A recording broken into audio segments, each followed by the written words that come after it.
Thanks for joining us. I'm Jason Zimmerman. We start with breaking news tonight from Marquette University in Milwaukee, with the school announcing just minutes ago the passing of its president, Michael Lovell, who died on a trip to Italy. Lovell, who was 57 years old, had battled sarcoma, a rare form of cancer, for the past 3 years.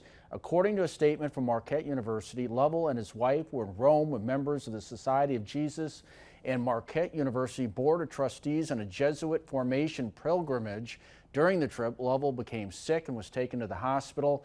Lovell came to Marquette in 2014 when he made history as the university's first ever lay president. He leaves behind a wife and 4 children.